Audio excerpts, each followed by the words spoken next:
World-shattering events, a twisted sense of peace, recreating the world as one sees fit.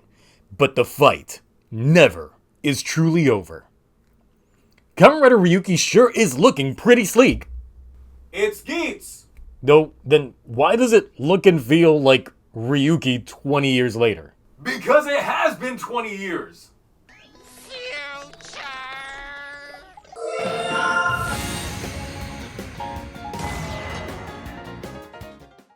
It's the smell of a brand new series, but it feels like a repackaging of old material with a new coat of paint. Oh wait, that's Black Sun. I guess if you aren't reusing assets from the start, reuse the plot. It's Geats, episode 1.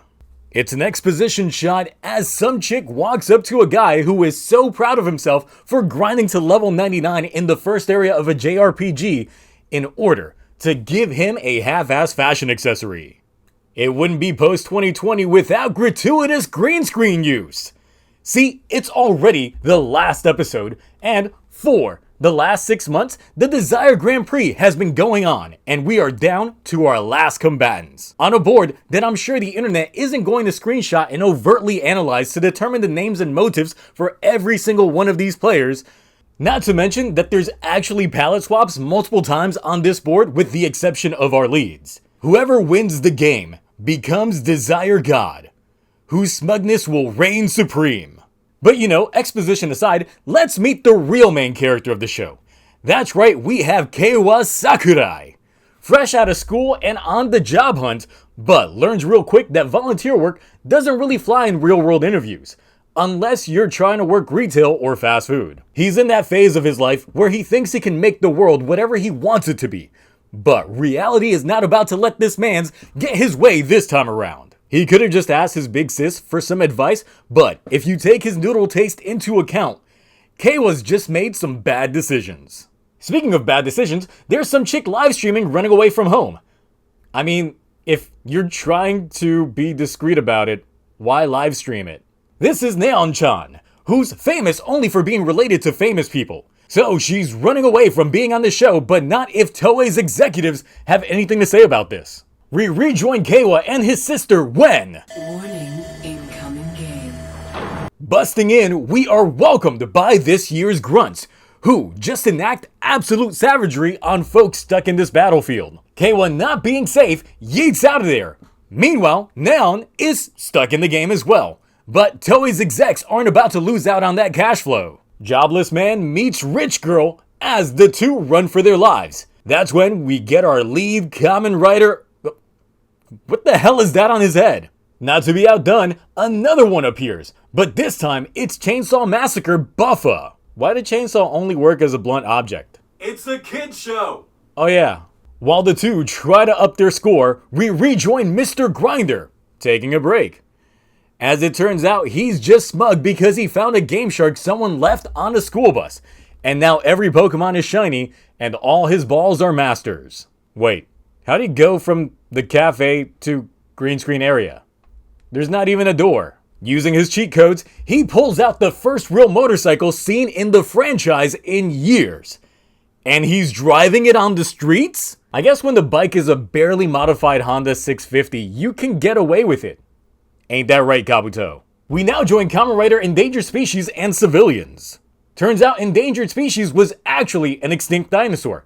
Spouting about his need to save folks, his bullshit gets easily called out by the bull himself. Though, when the final boss shows up, pandas join dinosaurs on the extinction index. As the battleship Arcadia keeps destroying things without a captain, Neon is caught in the crossfire. It's better falling effects than Revice. Saved by full of himself guy, he quickly makes his moves on Neon-chan, only to be blocked by Noodle Boy. Oh, they aren't a noodle and broth combo? So, he can go for it? Okay. That's bad. I'm keeping that one in.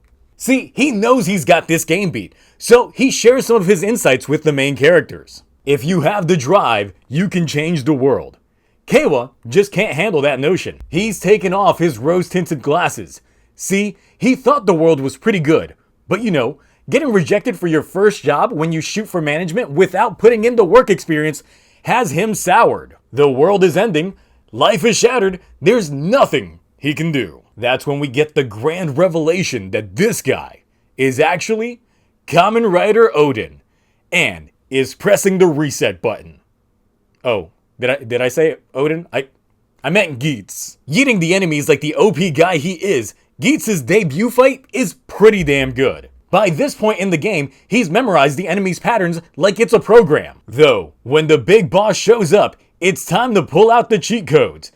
Going from Magnum to Boost, he quickly gets 8. But you know, it's the usual trope of taking an enemy down from the inside.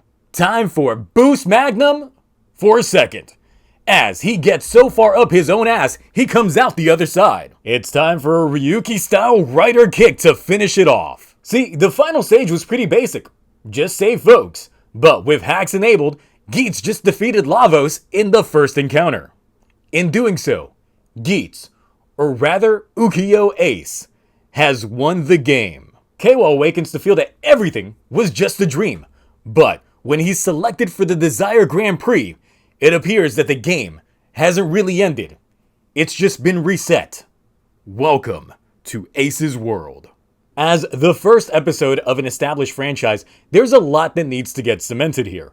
First, we need a proper introduction to our characters. Although Ace makes an early appearance, Keiwa works as your audience insert into this world, as he has his own worldview, but sees it shattered in an instant. Neon is also introduced as a rich girl who is famous simply because she comes from money. But were all her live streams just dedicated to her just running away? It's pretty clear that these two will serve as the major character development focus of the series. As Ace is an established character already here, he's already been in the fight. He's got his hands on some hacks, and he even got to reshape the world. We get a tiny bit of Azuma, who is Buffa, but not enough for me to get his character within the concept of this show. And right now, I am just going with the information provided in this episode. Not any press conference information or any external sources. The next thing this episode had to establish was the world. We are made aware that the Desire Grand Prix goes on for 6 months. There are about 33 players in the game, and if you die, you lose. When the enemies attack, the world gets sectioned off for the entire fight. It's kinda like Reboot. Next comes the seed plants for payoffs in the future. Although Ace is established, he's got the air of mystery as well as slight glimmers of weaknesses already given. You want to know more about him, how he came to be how he is. Where did he get the boost buckle and what makes it so special? Besides obviously giving him a transformation vehicle animal. We also have a masked individual revealed when Ace wins. So we've got our potential puppet master here. With the individual characters of Keiwa and Neon, we get an idea of just what kind of world the two would likely create. With Keiwa having a two-dimensional worldview, or at least wanting it to be so cookie cutter, and Neon wanting just a normal life. Now that we also know that the game only runs for 6 months, and this show runs a year, there's a good chance that we might have multiple resets within the season. We could see Keiwa or Neon's resets of the world only to realize that it's not the perfect worlds that they desired. With these fundamentals in place, and set up pretty well, along with the over-the-top action that you would expect from an episode 1, this episode is getting the Agito A. First episodes are usually supposed to draw the audience in enough to check out the continuing episodes, and playing the first episode as an ending to the previous book and the start of a new beginning is an angle pulled straight out of a JRPG. You love to see it. Though almost everyone was pointing out that this was being Reiwa 5's at the start, it really feels like Reiwa Ryuki, with new-gen Kabuto characters. Besides the green screen info base, the rest of the show looks great. There are a few nitpicks that I have, and I'll just go ahead and address them now. The ID core in the Desire driver. I knew this was going to be an eyesore, and I was right. When he rotates the driver, it all rotates. But the next frame, it's back to how it was. Come on, Bandai Toy Department, y'all could have at least made that stationary. Watch that be how they fix it when they release a CSM of it. The enemies. We really don't know shit about them. Why they are, what they are, and what their correlation is between them and the writers. See, the concept of Kamen Rider, usually the lead has some sort of tie-in with the enemies, either using the same gimmick as the enemies to transform or having a deeper connection with them and possibly even being one themselves. Though, as of right now, the villains are the biggest mystery and weakness that the episode failed to establish for me. And I currently just don't care about them. They are just cannon fodder at this point. Now, the thing regarding the Ryuki aspect can be pointed out easily by anyone who's seen or knows anything about that season. But there's one aspect of the show doing right that Ryuki failed to deliver on. Ryuki was set up as possibly anyone, no matter who they are, becoming a Kamen Rider, as seen in their intro. What we got instead was a battle of the pretty boys. With Geats, it really appears like anyone could just join in the game, though whether or not they survive or not is a whole nother story. Do I want to see Laundry Mom just get clotheslined in the next episode? Absolutely. Do I want there to be a funky old man like the guy in Squid Games? Yes, please. And there's a chance we might see all that. There's a lot of room to speculate from here on out, but we'll just leave things at that for right now. So, how are you all feeling about the first episode of Geats? Was it everything you desired? Are you optimistic on this series? Cautiously optimistic? Or are you already calling it quits? I'm personally hoping that they have a proper outline set for this story and do not go full speed only to fizzle out in the middle like Revice did before it. Anyway, that's it for me. Open your cheeks for the next Geats, and I will see you next time. Bye.